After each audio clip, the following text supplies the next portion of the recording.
Isang mapagpalang araw po sa ating lahat. Ako po si Charles at welcome po sa aking daily devotion. Sa linggong ito, magkakaroon tayo ng panibagong series na The Lordship of Christ Over All Things. So, ang pagiging Panginoon ng Jesucristo sa lahat-lahat ng bagay.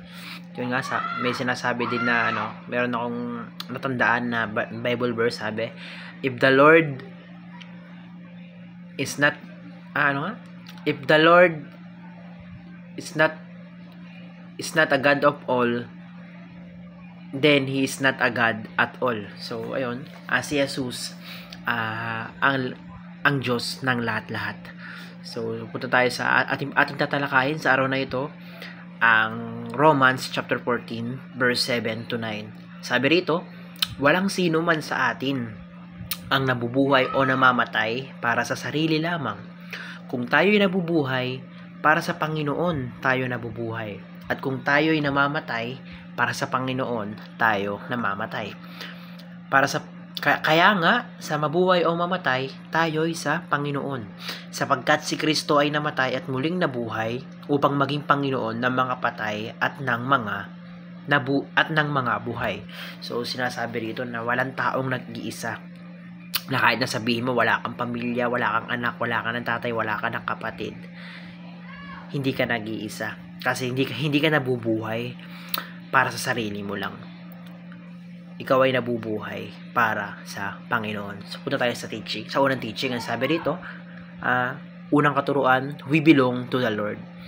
So, ayun nga, pagmamay-ari tayo ng Panginoon. Hindi mo pwedeng sabihin na wala kang kasama, nag-iisa ka. Hindi ganun. Dahil kahit sino ka pa, kahit anong estado mo, kahit wala kang kasama, or kahit nasabihin mong ulila ka na, sa Panginoon ka, may kasama ka. Pagmamayari ka ng Panginoon. We belong to the Lord. So sa ikalawang teaching, ang sabi rito, we live and die for the Lord. So sabi dun sa Bible verse kanina, walang sino man sa atin ang nabubuhay o namamatay para sarili lang. So, ayun, nabubuhay tayo para sa Panginoon at namamatay rin tayo para sa Panginoon. Hindi ka nabubuhay para sa pangarap mo, hindi ka nabubuhay para sa mga kagustuhan mo, hindi ka nabubuhay para sa ibang tao. Nabubuhay ka para sa Panginoon. At same goes sa pagkamatay rin. Hindi ka namatay dahil sa iyo. Hindi ka namatay dahil sa iba. Hindi ka namatay ni kanino man. Namamatay tayo para sa Panginoon. So, sa ikatlong teaching, ang sabi rito, we will be judged by the Lord. So, mamatay ka, mabuhay ka, ang huling hantungan natin ay ang Panginoon. So, kumbaga,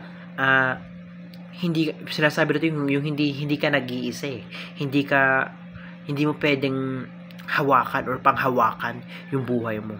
Dahil nga, hindi mo pwedeng i-judge yung buhay mo. Dahil ang huling hantungan, ang huling magja-judge sa atin, ang huling lilitis sa atin ay ang Panginoon. Dahil nga sa Kanya tayo. Kay Lord tayo.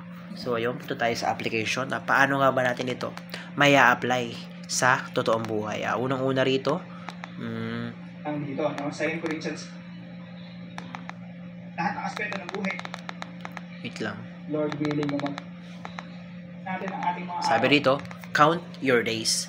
So, kumbaga, unang-unang application, count your days. Bilangin natin yung mga araw natin. Alam natin na hindi tayo habang buhay mabubuhay sa mundong ito.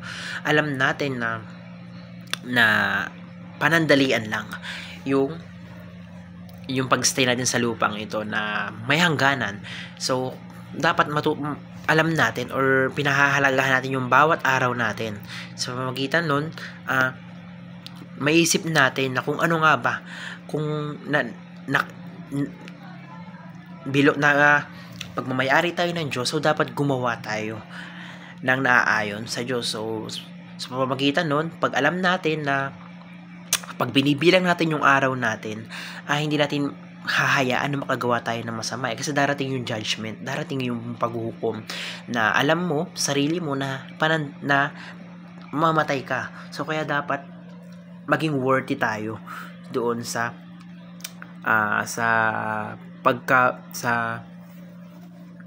sa kaligtasan na ibibigay sa atin ng Panginoon. So, sa ikalawang application, make your days count. So, oo, alam mo, binibilang mo yung araw mo, pero hindi doon natatapos eh. Yung pagbibilang mo ng araw, parang count your days, pero make your days count. Hindi ka basta nagbibilang ng araw, dapat yung araw na yun, nagiging produktibo ka, nagiging makabuluhan yung araw mo na yun, na hindi mo lang basta pinapalipas ang araw. Dapat sa mga araw na yun, gumagawa ka ng mga kabutihang gawa or mga ginagawa mong produktibo, ginagawa mong yun nga, makabuluhan yung mga bagay-bagay na ginagawa mo sa pang-araw-araw. Make your days count. So, sa ikatlong application na sabi dito, live and die for the Lord. So, yun, walang sino man ang nabubuhay para sa sarili at walang sino man ang namamatay para sa sarili. So, mabuhay tayo para sa Panginoon. Mamuhay tayo ng may pagsunod sa Kanya. Mamuhay tayo ng pinupuri siya. And sa ganun din, mamamatay tayo.